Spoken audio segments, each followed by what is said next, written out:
America did not suddenly stumble into a crisis. It walked into one slowly, quietly, and with complete confidence that nothing was wrong. For years, the signs were building, signs that looked small on their own, but together formed the most dangerous economic pattern the United States has seen in nearly a century. And yet, almost no one noticed. Because the beginning of this collapse didn't come with panic. It didn't come with bank runs, or a stock market crash, or headlines screaming recession. It came disguised as normal life. It came in the form of grocery bills rising faster than paychecks. It came in the form of rents increasing while wages stayed frozen. It came when families stopped saving and started surviving. These were the first signals. Subtle, familiar, easy to ignore. But the deeper signals were more alarming. Household debt in America began climbing faster than during any period since 1929. Consumers were borrowing not to buy luxuries, but to buy the same basic necessities they purchased last year. Housing affordability collapsed to its worst level in modern American history. Millions of families were locked out of the market, while millions more were trapped inside it, unable to sell, unable to move, unable to refinance. Corporate debt surged to record highs. A massive wall of loans was set to mature in 2025 and 2026, with interest costs far above what companies could afford. Regional banks quietly accumulated losses on commercial real estate, office buildings emptied, tax revenues fell, city budgets strained. The signals were everywhere, and when compared to the past, an uncomfortable truth emerged. In 1929, debt pressure crushed the American worker. In 2008, housing speculation crushed the American family. But in 2025, both forces were rising together, creating a crisis unlike anything in the country's economic history. Yet almost no one saw the danger, because the traditional metrics, the ones Americans were taught to trust, were still flashing green. The stock market kept climbing, corporate earnings looked strong, unemployment numbers seemed healthy. People looked at those indicators and assumed everything was fine. But those indicators did not reflect the real economy. They reflected the top of the system, not the foundation. And the foundation was quietly cracking. Workers were not getting laid off, but their hours were being reduced. Their bonuses disappeared. Their overtime vanished. Families were not defaulting, but they were missing medical appointments. They were postponing repairs. They were living with broken appliances, broken cars, broken expectations. Young adults were not thriving, but they were returning home at the highest rate since the Great Depression. Not because they wanted to, but because the cost of independence had become impossible. This was the reality beneath the surface. A slow, silent contraction. A tightening of daily life that did not appear in official reports. And that silence allowed the danger to grow. Americans believed that a real crash would be obvious. They believed it would hit like 2008 did. Loud, sudden, impossible to ignore. But real economic collapses rarely begin with explosions. They begin with small fractures that spread unnoticed, until the entire structure gives way. That was true in 1929. That was true in 2008. And it is becoming true again in 2025. The United States did not miss the warning signs. They were visible to anyone willing to look. What happened instead was far more dangerous. America looked directly at the signals and chose not to believe them. And the cost of that denial is what the rest of this story will reveal. For years, economists have been warning that the American economy was entering a dangerous new phase.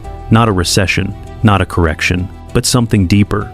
A fundamental imbalance between what Americans earn and what American life now costs. They called it a wage cost divergence. They called it unsustainable household leverage. They pointed to weakening productivity, record corporate debt, and the sharpest decline in middle-class stability in 4 decades. But every warning was overshadowed by a single narrative. America is strong. America is resilient. America always bounces back. And so, the warnings were dismissed. Not because they were wrong, but because they were inconvenient. It is easier to believe in resilience than to confront structural weakness. Economists warned that high interest rates would crush small businesses. They warned that commercial real estate would become a ticking bomb for regional banks. They warned that the middle class could not survive another decade of stagnant wages paired with rising essentials. They warned that a generation raised on debt would eventually hit a wall where borrowing no longer works, a wall where the system can no longer hide its own flaws. But America kept moving forward, believing that warnings were for other countries, other economies, other eras, until the crisis began to show up in the lives of ordinary people. People like Michael. Michael is 28. He works in a warehouse outside Columbus, Ohio. He has never owned a home. He has never taken a vacation. And he has never felt financially safe. Not once in his adult life. 5 years ago, his job paid enough to live modestly. Today, the same job barely covers groceries and gas. His rent went up 22% in 2 years. His health insurance doubled. And last month, his employer introduced an AI-based productivity system that quietly reduced his bonus. He didn't do anything wrong. The algorithm simply judged him slower than the machine. Michael is not irresponsible. He is not lazy. He is not making poor choices. He is living inside an economic system that demands more from its workers, while giving them less in return. And Michael's story is not unique. It is the story of millions. The American economy measures success through indexes, growth percentages, and corporate earnings. But none of those metrics reflect the world Michael wakes up to each morning. His economy is not the economy on CNBC. His economy is the price of milk, the cost of rent, the gas tank that empties faster than his bank account can refill it. When people like Michael struggle, it is not a personal crisis. It is a societal warning, because a country does not fail when its markets fall. It fails when its people can no longer afford to participate in the system that those markets represent. And that is the signal economists tried to explain, the one America didn't want to hear. The warning was never about stock charts. It was about the widening gap between financial optimism at the top and lived reality at the bottom. It was about the rising pressure inside the American middle class, a pressure that can only build for so long before it becomes impossible to contain. Michael's life is the early tremor, the first crack, the micro-level proof that something far larger is shifting beneath the surface. And as you follow his story through this film, you will see what economists tried to say all along. This is not a temporary downturn. This is not a cooling phase. This is not a recession cycle. This is a structural failure. A failure that has been decades in the making, and one that will define the American economy for a generation. America is now entering the most dangerous phase of the crisis. A phase driven not by fear, not by speculation, but by math. For nearly 2 years, the United States has lived under the highest interest rates in a generation. Rates that were supposed to be temporary. Rates that were supposed to cool inflation and then fall again. But they didn't fall. They stayed. They hardened into place. And they reshaped the entire financial system in ways most people still don't understand. High interest rates don't just make borrowing expensive. They change the logic of the entire economy. They slow business expansion. They discourage home building. They push small companies toward layoffs. They force families to choose between paying bills now or falling into debt that will follow them for years. This is what economists call rate fatigue, the moment when an economy stops absorbing high rates and starts breaking under them. And America is reaching that moment now. Because the pressure is hitting the foundation of the system, the American household. Today, household debt in the United States has surpassed every major crisis in modern history. It is higher than it was before the housing crash of 2008, higher than it was before the Great Depression of 1929, and it is rising faster than wages, faster than savings, and faster than the ability of families to manage it. Credit card balances are at all-time highs. Auto loans are at all-time highs. Student loans have resumed their climb. And mortgage payments, for millions of Americans, have become mathematically impossible. This is not a sign of consumer confidence. This is a sign of financial exhaustion. People are not borrowing because they want more. They are borrowing because they can't afford less. They are borrowing to stay afloat. And when a nation begins to borrow for survival, the collapse becomes a matter of timing, not speculation. But the most dangerous part of America's debt crisis isn't even consumer debt. It is something far larger, far quieter, and far more catastrophic. It is the rollover bomb. Between 2025 and 2026, trillions of dollars in corporate and commercial real estate debt will mature. Loans written when interest rates were near zero must now be renewed at rates 2 or 3 times higher. Companies that were healthy in 2019 will become unprofitable overnight. Buildings that once paid for themselves will suddenly produce losses every single month. Regional banks already weakened will face the pressure of refinancing loans that no longer make economic sense. This is the debt superstorm, a collision between high rates, expiring loans, and an economy already weakened from within. And unlike consumer debt, corporate rollover debt does not fail quietly. When it breaks entire sectors. It breaks supply chains. It breaks employment. It breaks the financial system from the top down. America has never faced a rollover cycle of this size, at interest rates this high, with household finances this fragile. It is a perfect alignment of vulnerabilities, the kind of alignment that economists pray never happens, and that historians write about when it finally does. The question is no longer whether the debt pressure will hit. The question is how many parts of the economy will fail at the same time. And in the next part of this film, we'll uncover the illusion that allowed this crisis to grow unchecked. The illusion that made Americans believe the economy was strong, even as the foundation was crumbling beneath them. But the debt storm becomes far more dangerous when we look at the next layer of the system, the American corporation. For more than a decade, companies survived on cheap borrowing. 0% interest rates allowed even the weakest firms to stay alive. They borrowed endlessly, refinanced endlessly, and delayed the consequences endlessly. Economists call these companies zombies, businesses that look alive on paper, but only because debt keeps them walking. They don't grow, they don't innovate, they don't hire sustainably. They survive by constantly refinancing old loans with new ones. And in a low-rate world, they could survive forever. But 2025 is not a low-rate world. Now, every refinancing becomes a death sentence. Every loan renewal becomes a moment of truth. And the companies that spent a decade pretending to be healthy must finally confront what happens when the cost of survival doubles or triples. The American economy is far more dependent on these zombie firms than people realize. They build the office towers. They operate the malls. They manage the warehouses. They fill entire downtowns with commercial activity. Which brings us to the next crisis point, the one almost no consumer sees, but every economist fears: commercial real estate. Across the United States, office buildings are sitting half empty. Remote work changed demand permanently. Companies abandoned floors, downsized leases, and left entire districts hollow. Those buildings were built with loans. Loans that must be refinanced. Loans that depend on tenants who no longer exist. When occupancy drops, revenue drops. When revenue drops, property values collapse. And when property values collapse, the loans tied to those buildings become toxic. This is not a slow-moving problem. It is an accelerating one. A wave of commercial real estate loans, hundreds of billions of dollars, must be renewed in 2025 and 2026. And the refinancing math simply does not work. The property is worth less. The interest rate is higher. The tenant base is shrinking, and the lender is terrified.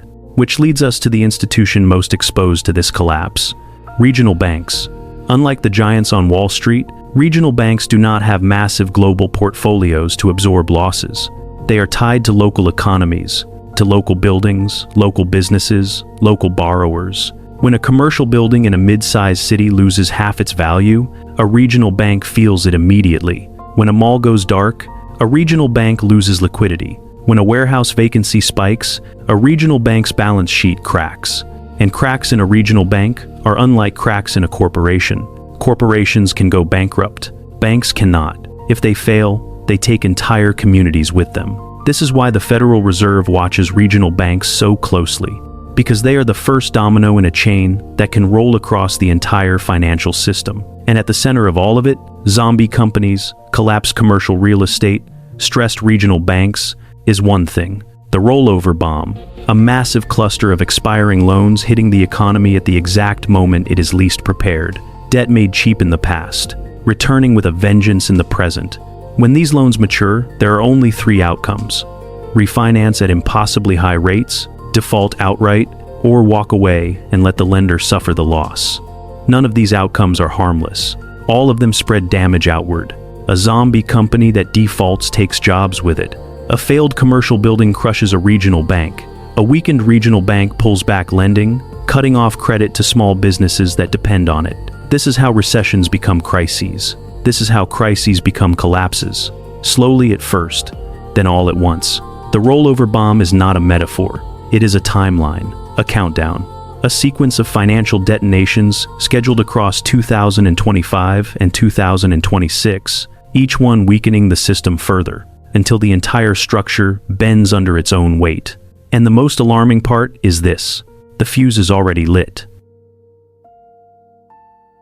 For months, Americans were told that the economy was strong. Headline after headline repeated the same message: GDP is rising, markets are booming, jobs are plentiful. But what almost no one asked was the most important question of all: strong for whom? Because the growth America celebrated was not broad, and it was not deep. It was concentrated, narrowly, powerfully, and dangerously, inside one sector of the economy: big tech. The United States posted impressive GDP numbers, but nearly all of that growth came from a handful of technology giants. Companies that rely on algorithms, cloud computing, and AI, not on factories, not on small businesses, and not on the workforce that once formed the heart of the American middle class. GDP told a story of progress, but beneath that number, tens of thousands of businesses were struggling with higher costs, higher rates, and shrinking margins. A strong GDP is supposed to mean a strong country, but this time, GDP was simply the glow from a single spotlight, in a room that was growing darker everywhere else. And nowhere was the illusion stronger than in the stock market. The S&P 500 reached record highs. Financial news celebrated a historic rally. Analysts declared that America had entered a new era of prosperity. But that prosperity rested on the shoulders of just 7 companies. 7 firms out of 500 accounted for the overwhelming majority of market gains. 7 companies determined the direction of the entire index. 7 companies created the impression of a booming market, even as the majority of stocks lagged behind or declined. This was not a market rising on broad strength. This was a market pulled upward by giants. Giants whose size now hid the weakness beneath them. Americans saw green numbers. They saw record highs. They saw optimism. But they did not see the truth. A market driven by a tiny handful of corporations is not a sign of national strength. It is a sign of fragility. And that fragility extended into the most sacred metric of all: jobs. Because the jobs report looked strong, month after month after month, unemployment remained low. Headlines declared a resilient labor market, but inside the numbers was a reality the public rarely hears. While the quantity of jobs increased, the quality of those jobs collapsed. Full-time positions were replaced with part-time hours. Stable careers were replaced with gig work. Warehouse jobs were restructured under algorithmic monitoring that punished workers for slowing down. Retail positions offered fewer hours, less stability, and wages that had not kept up with inflation. For millions of Americans, more jobs did not mean better jobs. More jobs meant juggling 2 paychecks instead of 1, working weekends to cover rent, and accepting unpredictable schedules just to maintain health insurance.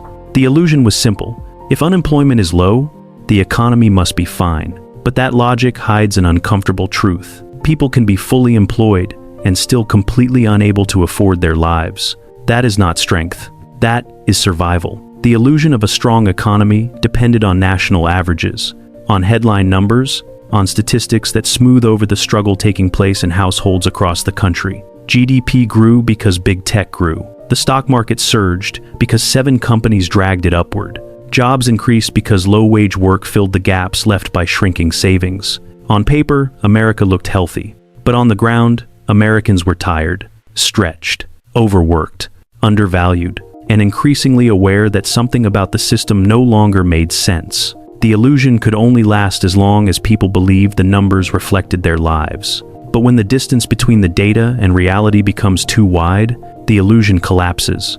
And in 2025, that collapse was already underway. In the next chapter, we reveal what happens when a strong economy meets a frozen housing market, and why the American dream of homeownership has become the fuse for the next stage of the crisis.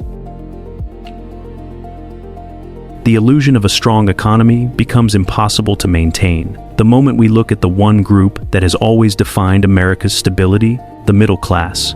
Because for decades, the middle class was the engine of national growth. It bought homes, built communities, drove consumer demand, and created the American identity. But today, that engine is running on fumes. Income inequality in the United States has widened to the largest gap since the 1922. The top 10% now hold more wealth than the bottom 90 combined. And the middle class, once the majority of the population, has shrunk into a fragile minority. For millions of families, real wages have barely moved in 20 years. But the cost of living has doubled. Housing, healthcare, food, insurance, all rising faster than the income needed to pay for them. This is the silent erosion of the middle class. Not a collapse that happens overnight, but a long decline hidden beneath reassuring headlines. When people talk about economic strength, they often speak of opportunity. But opportunity means nothing when the gap between cost and income becomes mathematically impossible to bridge. And yet, despite these pressures, the public was told that the economy was recovering. Experts on television pointed to falling inflation numbers. They pointed to stock market highs. They pointed to strong corporate earnings. They said the worst was behind us. But these were not signs of recovery. They were signs of misdirection. False recovery indicators numbers that appear positive, but fail to reflect the underlying health of the real economy.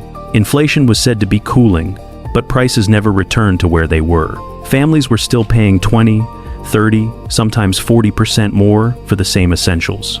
Corporate earnings improved, not because companies were selling more, but because they were cutting staff, cutting hours, and raising prices beyond what wages could support. Job growth looked strong, but almost all new jobs were concentrated in low-wage sectors that offered little stability, little mobility, and no path into the middle class. The indicators told a story of recovery, but the lived reality told a different story. A story of people working harder, earning less, and falling behind faster than ever. So the question becomes, if the middle class is weakening and the majority of Americans feel financially trapped, who exactly is benefiting from this so-called strong economy? The answer is uncomfortable, but it is unmistakable. The beneficiaries are the institutions and corporations, best positioned to profit from high rates, high debt, and high consolidation. Big tech companies, whose algorithms replace labor at a fraction of the cost.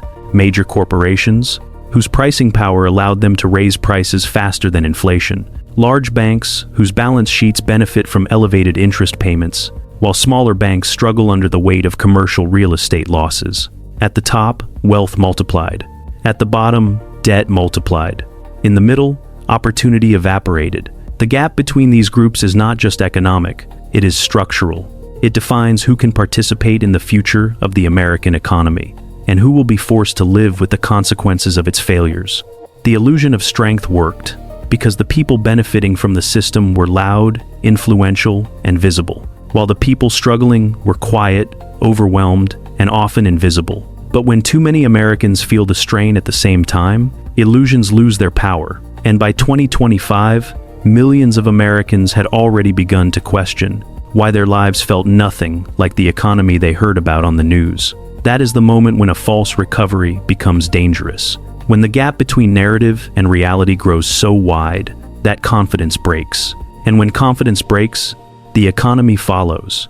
In the next chapter, we examine the force accelerating that break faster than anything else, the rise of artificial intelligence, and how its impact on wages, work, and human productivity is reshaping the crisis from the inside out.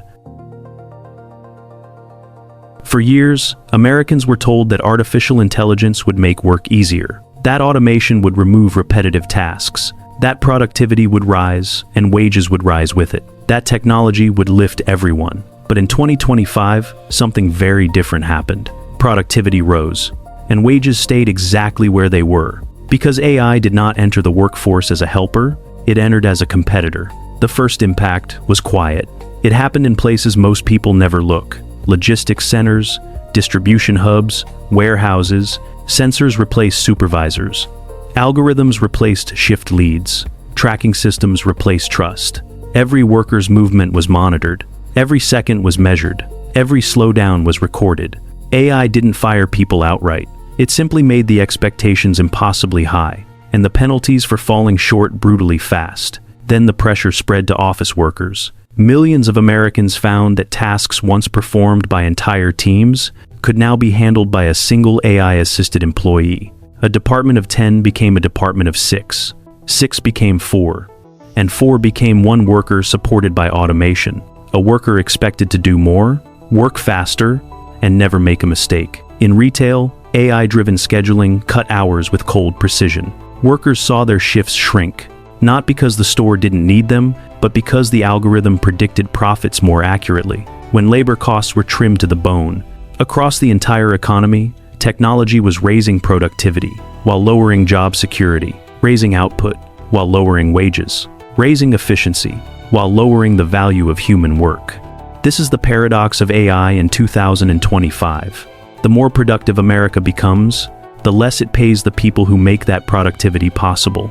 And no one felt this shift more directly than people like Michael. Michael had been working in the warehouse for nearly 7 years. He knew the layout. He knew the pace. He knew how to manage the physical strain of the job. And for most of his career, he had been considered a reliable worker. But then, the company introduced a new productivity system, a system powered by AI, a system that monitored every action he took, every lift, every scan, every step. The old supervisors knew Michael. They knew when he was having a bad day. They knew when the equipment slowed down. They knew when the workload changed. The algorithm didn't. The AI measured output in seconds, and it compared him to machines that never get tired, never get injured, never need a break. 1 week later, Michael received a notification. His productivity score had dropped. His bonus was cut. His schedule was reduced. Nothing about his work had changed. Only the standard he was now being judged against. For Michael, this was not just a lost bonus. It was the beginning of a new economic reality. A reality where workers are punished not for doing poorly, but for failing to keep pace with machines. Multiply Michael's story by millions, and you can see why wages in America stopped growing, even as output surged. AI didn't raise incomes. It raised expectations. It didn't expand opportunity. It compressed it. It didn't complement workers. It replaced them quietly, gradually, through performance thresholds no human could meet. This is how wage collapses happen. Not through massive layoffs, but through declining hours, lost bonuses, reduced schedules, and the creeping realization that human labor is worth less today than it was 5 years ago. America believed AI would create a wave of abundance. Instead, it created a wave of pressure, a pressure that is now crushing the middle class from the inside out. And as we move into the next chapter, we examine the economic fault line most sensitive to that pressure, the American housing market, a market frozen so tightly that it has become the fuse for the next stage of the crisis. Behind the scenes of the American labor market, a second transformation was taking place, one that most workers never even saw happening. Hiring itself was being automated. Across corporate America, the first person looking at your resume is no longer a person, it's an AI model. AI pre-screening has become the new gatekeeper, filtering applicants, ranking them, discarding thousands of resumes in milliseconds, based on criteria no human could explain, and no applicant could challenge. For companies, this system is efficient. For workers, it is brutal. People are rejected, not because they lack skill, but because the algorithm didn't like a keyword, a job gap, a phrasing, or a data point never shown to them. Entire demographics are filtered out, without ever knowing they were in the system. Entire industries now rely on automated hiring that eliminates humans long before a human ever has a chance to judge their ability. The result is a labor market that appears strong on paper, but feels impossible to enter in real life. And this is where the illusion of low unemployment becomes dangerous, because the official unemployment rate only counts people who are actively looking for work and recently applied. But what happens when millions of Americans stop applying because they know an algorithm will eliminate them before a human ever sees their name? What happens when workers lose hours, lose stability, lose benefits, but still, technically, have a job, so they don't appear in the statistics? What happens when people quietly leave the workforce, not because they want to, but because they no longer believe the system can give them a chance? This is the hidden unemployment, the unemployment the country doesn't measure, the unemployment the headlines never mention, the unemployment that is growing even as the official numbers look strong. And it's growing because the pace of technological change has outrun the ability of American workers to adapt. For decades, economists reassured the public, technology will destroy some jobs, but it will create new ones. Workers will reskill, the market will adjust. But in 2025, the pace of displacement finally crossed a threshold, a point where humans simply cannot retrain fast enough to match the speed at which AI replaces their tasks. It doesn't take 10 years for a job to disappear anymore. It takes a software update, a new algorithm, a new model release. A job that existed last quarter may not exist next quarter, and a worker who trained for a decade may find that their skills have been replaced by a tool that can perform the same work in seconds. This is not a normal economic cycle. It is a structural rewriting of what labor means. The most dangerous part is that productivity is skyrocketing. AI systems are allowing companies to do more than ever before. More output, more speed, more efficiency. Economists call it a productivity miracle, but for workers, it has become a wage disaster. When machines produce more, companies earn more, but workers do not. When algorithms increase output, profits climb, but paychecks don't. The value created by technology is absorbed at the top, not shared across the workforce. This is why wages are stagnant, even as corporate earnings reach historic highs. This is why workers feel squeezed, even as GDP rises. This is why the economy looks strong, even as Americans feel weaker every year. A system where productivity surges, while wages decay, is not sustainable. It is combustible. And as the gap widens, the pressure builds. In households, in workplaces, and soon, in the housing market, where the next phase of the collapse is already beginning to take shape. For most of American history, the housing market has been the bedrock of middle-class stability. A home wasn't just shelter, it was security, it was savings, it was the foundation of the American dream. But in 2025, that foundation cracked, and it cracked in a way the country has never seen before. Mortgage rates rose to levels that would have been unthinkable just a few years earlier. They didn't spike briefly, they stayed high, they held steady. They reshaped the math of homeownership for an entire generation. A family that could once afford a home with a 3% mortgage now faced payments 40, 50, even 60% higher. Not because the house changed, but because the interest did. For millions of Americans, buying a home was no longer difficult. It was impossible. And yet, despite this collapse in affordability, home prices kept rising. The median home price in the United States reached the highest point in recorded history, higher than the 2006 peak, higher than the 2021 frenzy, higher than any moment in the American housing market. But something strange happened at the same time. Sales collapsed. Almost no one was buying. Almost no one was selling. The market didn't crash. It froze. This is the most dangerous kind of housing crisis. A market that isn't falling, but isn't functioning. Sellers refused to move because they were locked into old mortgages they would never be able to replace. A homeowner with a 2.8% loan would have to accept 7% to buy their next house. That single jump in interest made moving financially impossible. Buyers refused to enter because the payments were beyond reach even for dual-income families. The cost of a starter home now required incomes that most Americans simply do not have. So the market became a stalemate, a frozen battlefield where no one moves, because movement itself is too expensive. A frozen market is not a slow market. It is a broken market. It means prices no longer reflect demand. It means supply no longer responds to need. It means the entire housing system has jammed, with pressure building on every side. Historically, housing collapses begin with price declines. But 2025 flipped that pattern upside down. This crisis begins with a freeze that traps families where they are, a freeze that traps young people out of homeownership altogether, a freeze that traps the entire economy. Because housing is not just a market, it is the engine behind construction, finance, labor, mobility, and more than a dozen major industries. Every day the freeze continues, the pressure builds, and the longer the pressure builds, the more violent the break becomes when it finally snaps. Americans have lived through housing crises before. 2008 is still fresh in the national memory. But the 2025 crisis is different. In 2008, too many homes were built. In 2025, not nearly enough exist. In 2008, credit was too easy. In 2025, credit is too expensive. In 2008, prices crashed because demand evaporated. In 2025, prices stay high because supply is suffocating. This is not a repeat of the last housing bubble. It is a mutation. A new form of market failure created by decades of underbuilding, combined with interest rates that have broken the financial logic of homeownership.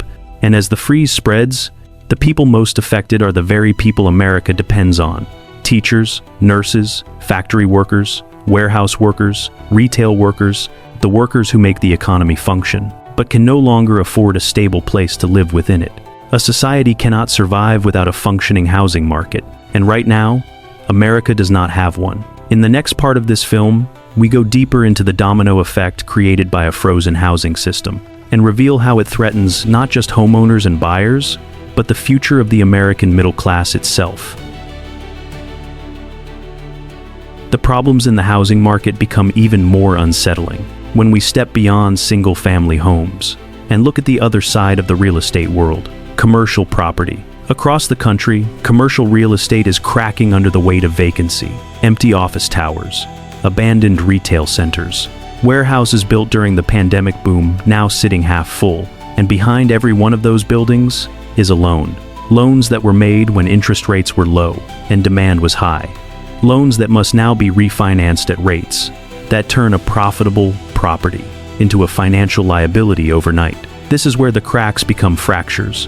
Across 2025, delinquency rates in commercial real estate began to rise at a pace economists had not seen since the aftermath of 2008.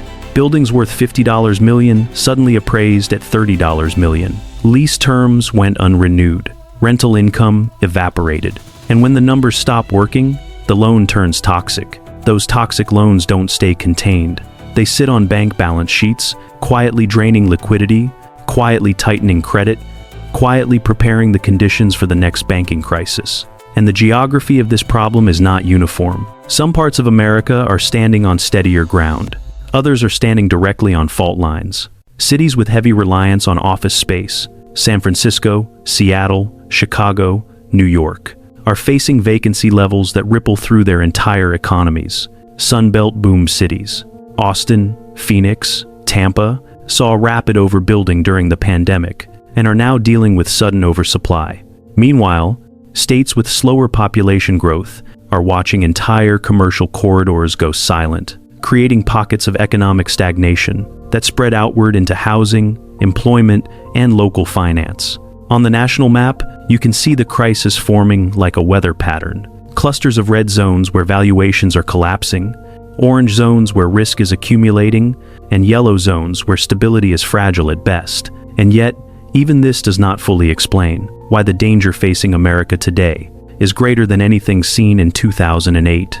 Because the core mechanics of the 2025 crisis are fundamentally different. In 2008, the problem was excess. Too many homes built, too much credit issued, too much leverage stacked on top of bad mortgages. It was a crisis created by abundance. But 2025 is a crisis created by scarcity. Too few homes, too few affordable units, too few sellers willing to move, too few buyers able to qualify, too little inventory for a population that continues to grow. In 2008, home prices fell because demand collapsed. In 2025, home prices remain high because supply has frozen. In 2008, the market moved too quickly. In 2025, the market isn't moving at all. And this immobility is the true danger. A frozen housing market traps workers in place. It restricts mobility, strangles opportunity, and reshapes entire regions. The freeze prevents young families from forming households. It prevents workers from relocating for better jobs. It prevents downsizing, upsizing, retirement planning, and the natural flow that a healthy housing market requires to function. This kind of paralysis does not cause problems in one moment. It causes problems in every moment that follows. When a market this essential freezes this completely, the pressure has only one direction to go: outward, into the economy at large. Housing is not just another sector, it is the center of gravity for American finance. And when the center freezes, everything around it begins to crack. That is why economists describe the 2025 housing crisis not as a bubble, not as a slump, but as a structural fault. A fault that has been forming for over a decade and is now shifting in real time. And that is why, in this crisis, the warning is not the crash. The warning is the freeze. Because a frozen market may look stable from the outside, but beneath the surface, it is building pressure without release. The kind of pressure that creates systemic shock. The housing freeze is not the collapse itself. It is the spark. And what it ignites next will determine the future of the American middle class. For all the talk about markets, interest rates, and economic indicators, there is one group whose condition tells the real story of America today: the middle class. And that story is not just troubling, it is alarming, because right now, more than 60% of Americans are living paycheck to paycheck. Not just low-income workers, not just young adults, middle-class families, dual-income households, people with degrees, with careers, with years of experience. A single missed paycheck means missed bills. A single emergency means debt. A single setback means falling behind in ways that take years to recover from, if they ever recover at all. This is not normal. This is not sustainable. This is not what a healthy middle class looks like. And the reason this pressure exists is brutally simple. The cost of living has risen faster than wages for nearly 15 straight years. This is the longest divergence between income and living expenses in modern American history. During that time, wages in the United States crept upward, slowly, cautiously, but the cost of everything required to live a stable, ordinary life exploded. Housing rose faster than income, food rose faster than income, childcare, insurance, transportation, all rising at rates no paycheck could keep up with. For 2 decades, Americans were told that inflation was low, that prices were stable, that the economy was healthy. But this low inflation was an illusion built on averages, because the categories that matter most to everyday life rose far faster than the rest. The average American didn't feel low inflation because nothing in their actual life felt low. Take food, for example. In the last decade, grocery prices have grown 3 times faster than wages. Families aren't eating better. They're paying more for the same things they bought last year, or buying less and calling it budgeting. Gasoline tells the same story. Prices swing up and down, but the long-term trend is clear. Transportation now claims a larger share of household income than at any point since the 1,980 But the most devastating increases are the ones families cannot avoid: insurance, medical care, prescription drugs, emergency treatment. These costs have risen so sharply that even insured Americans live in fear of a single medical event, because one appointment can wipe out savings, and one hospital bill can destroy a family's financial stability. This is not a personal failure. This is a systemic failure. When essential costs rise faster than wages for 15 consecutive years, the middle class does not bend, it breaks. And that break is visible everywhere. Parents working 2 jobs instead of 1. Adults postponing families because childcare is unaffordable. Retirements delayed indefinitely. Vacations replaced by side gigs. Savings drained to zero. The American middle class is no longer climbing toward a better life. It is clinging to the edge of the life it already has.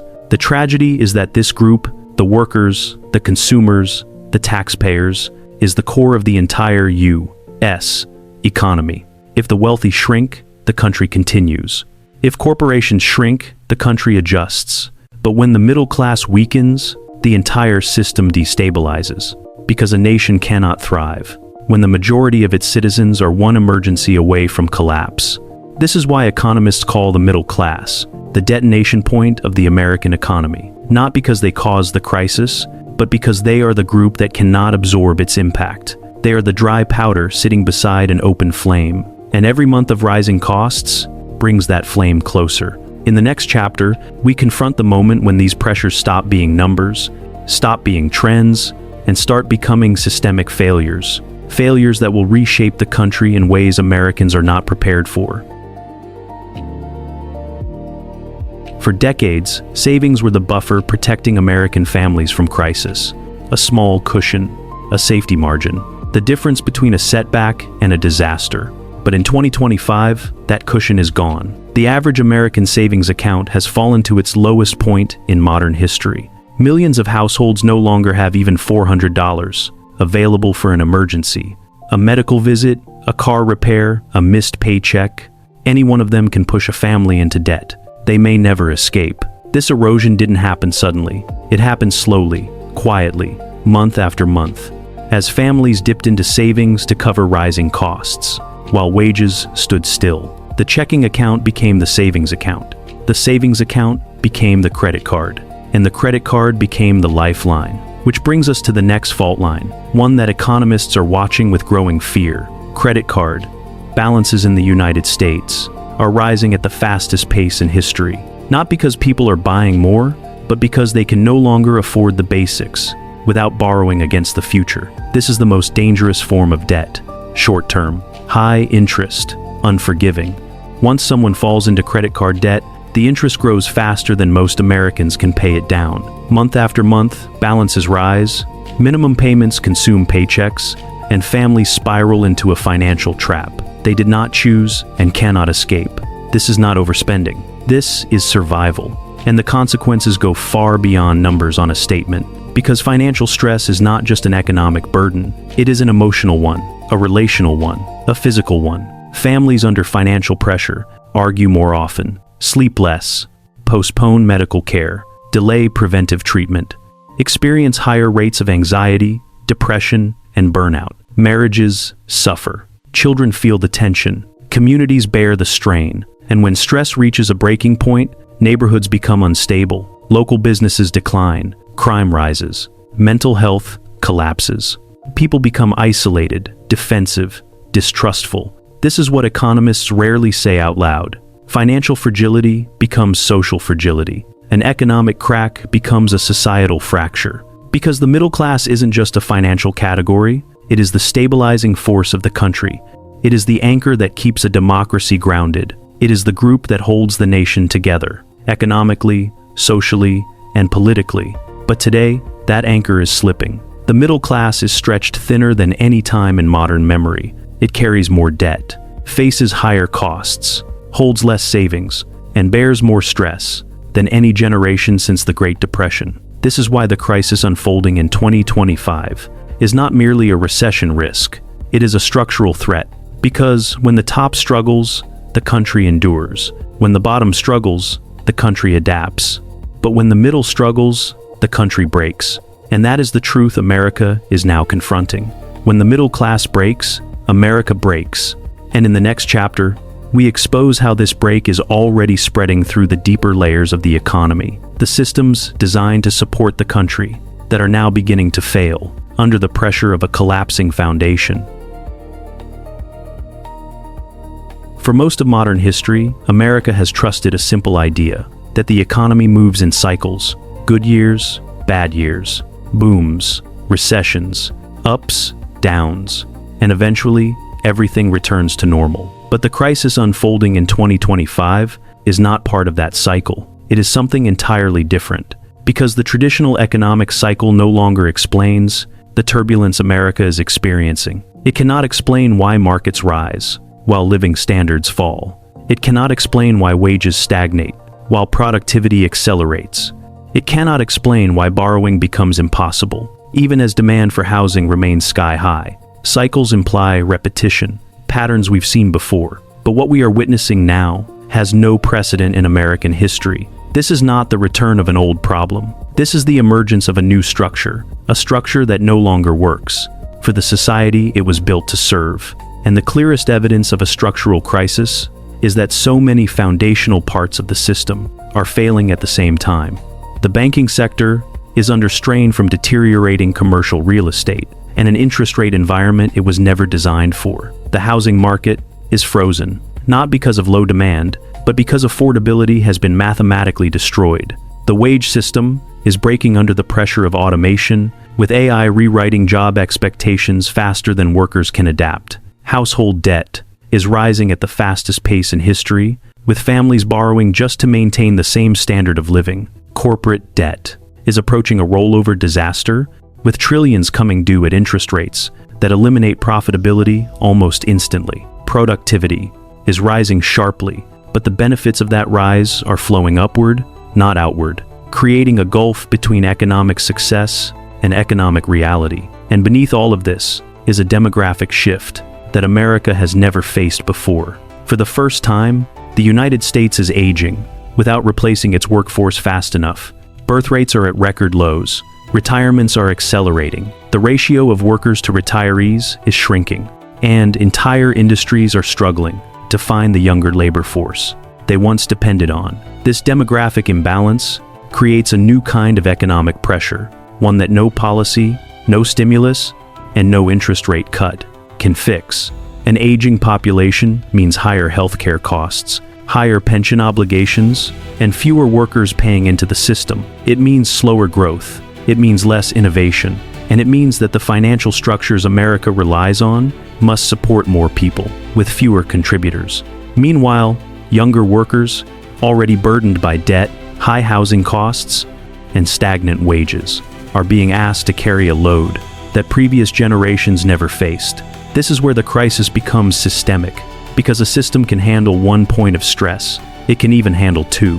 But when banking, housing, wages, debt, productivity, and demographics all weaken at the same time, the system doesn't bend, it breaks. This is not a downturn, this is not a cooling phase. This is the unraveling of a model that no longer fits the realities of the country it governs. America is not experiencing a momentary shock. It is experiencing a structural failure, a failure decades in the making, now accelerating faster than anyone anticipated. And, in the next part of this film, we confront the question that hangs over everything. If the foundations are cracking, what does the collapse look like when the pressure finally reaches its limit? Technology was supposed to lift the American worker. It was supposed to create opportunity, expand productivity, and raise wages through innovation. And in one sense, it did. Productivity in the United States is rising faster than at any time in recent memory. Machines work faster. Software works smarter. AI systems perform tasks instantly that once required entire teams. But technology has created a paradox, a disconnect between what the economy produces and what workers earn. Because, while productivity has surged upward, income has remained almost completely flat.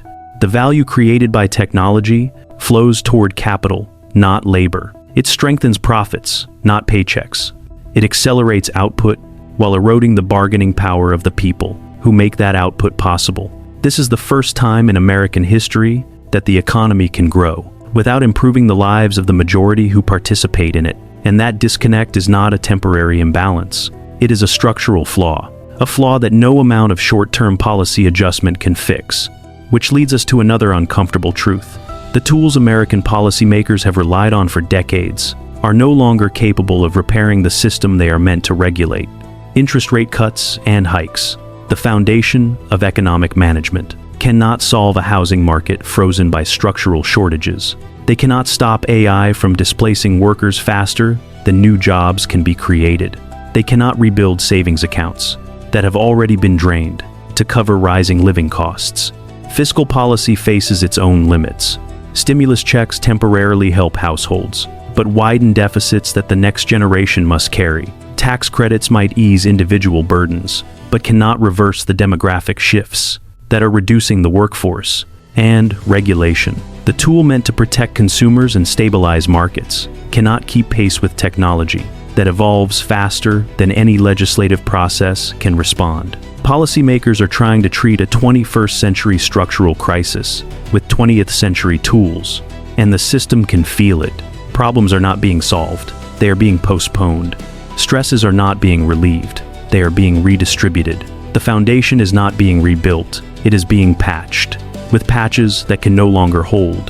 This is why economists now warn that the crisis unfolding in 2025 and 2026 is not a normal event in the economic cycle. It is something deeper, something irreversible, something defining. This crash is not a correction. It is a transformation in how wealth is generated, in how work is valued, in how stability is built, and how quickly it can be lost. The pressures building across housing, labor, debt, and demographics are not isolated problems.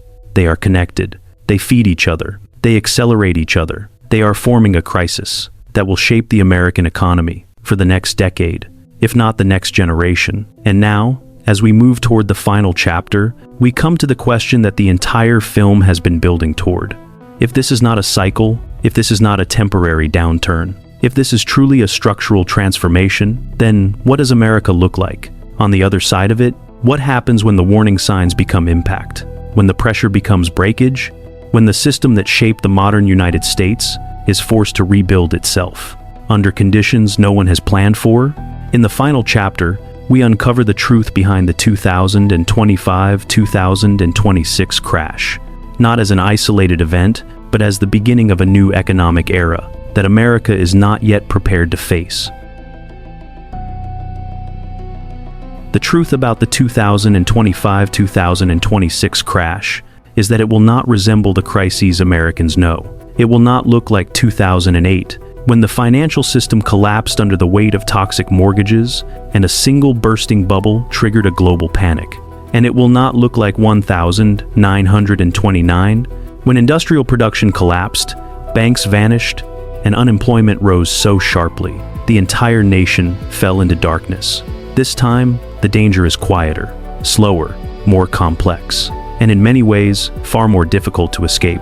Because the crisis unfolding now is not driven by one sector, one mistake, or one event. It is driven by the structure of the American economy itself.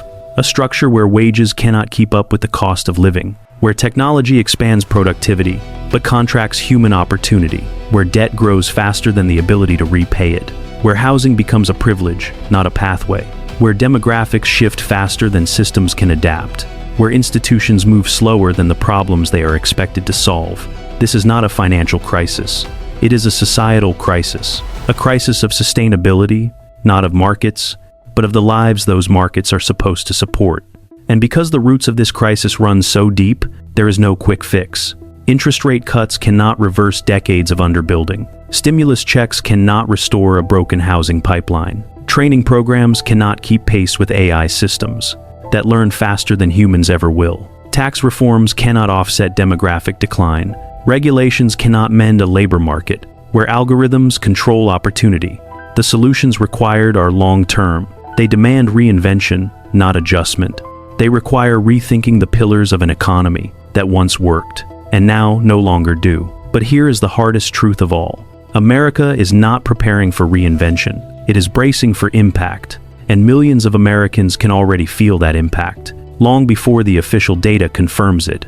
Workers feel it in shrinking savings. Families feel it in soaring living costs. Homebuyers feel it in a market frozen solid. Small businesses feel it in tightening credit. Entire communities feel it in the quiet decay. That signals something deeper, something structural, something irreversible. This crisis will define the next era of American life. Because it is not ending one chapter, it is beginning another. A new economy is forming, not by choice, but by force. An economy shaped by technology, scarcity, debt pressure, and demographic reality. An economy where the rules of the past no longer apply. And the question Americans must confront is not, when will things go back to normal? The real question is, what will the new normal become? Because the world that existed before this crash is not coming back. The middle class will not return to its old strength without structural reform. Housing will not become affordable without rebuilding supply. Jobs will not stabilize without redefining the role of technology. Financial security will not return until America rebuilds the systems that allowed it to exist in the first place. This is the moment when the country must decide, will it adapt to a new economic reality or be dragged forward by forces it refuses to acknowledge? And as this film comes to a close, one truth becomes undeniable. The 2025-2026 crash is not an end. It is a turning point, a transformation that will reshape the American economy long after the headlines fade. In the next episode of this series, we uncover what this transformation means for ordinary Americans, who will bear the cost, who will rise, and why the middle class is the battleground that will decide the future of the United States. And the truth is this: the future of the United States will not be decided by Wall Street or by the Federal Reserve or by the economists debating projections on television. It will be decided by people like Michael. Millions of Americans, living close to the edge, carrying the weight of a system that no longer lifts them, fighting to hold on to stability. In a world that keeps moving the goalposts, people who work hard, who do everything right, yet fall further behind every year. People who are exhausted, not because they lack discipline, but because the math of their lives no longer adds up. Michael represents the center of the American identity, the worker who believed that effort leads to opportunity, that sacrifice leads to progress, that the economy he supports will support him in return. But when the middle class can no longer climb, the entire country begins to slide. This is the moment when the real stakes become clear. The direction America takes next will be shaped not by markets, but by households, not by GDP, but by lived reality, not by the health of institutions, but by the resilience of ordinary families, whose stability forms the backbone of the nation. And so, the real question we must confront is not, is the crash coming? The signals are already here. The fractures are already spreading. The pressure is already building. The real question is, what will America become after the crash hits? Will it rebuild the systems that failed? Will it redesign the economy to match the realities of a new era? Will it create a path for workers like Michael to participate in the world technology is shaping? Or will it fracture further into an economy divided between those who benefit from transformation and those who are crushed beneath it? This is the turning point. This is the threshold. This is the moment when the country must choose whether the future will be built or sacrificed. Because this crash is not a footnote. It is not a temporary correction. It is not an event America can simply ride out. It is the beginning of a profound transformation, one that will define who thrives, who struggles, and what American life will mean in the decades to come. And as this episode closes, we leave you with one final truth. A system can only hide its weaknesses for so long before reality forces a reckoning. That reckoning is coming. And when it arrives, the shape of the new America will depend on how the next decisions are made and who makes them. In the next episode of this series, we reveal the first sector that will collapse under the pressure, the one pillar of the American economy, most vulnerable to the forces now converging. A collapse that will happen faster than anyone expects, and in a place almost no one is watching.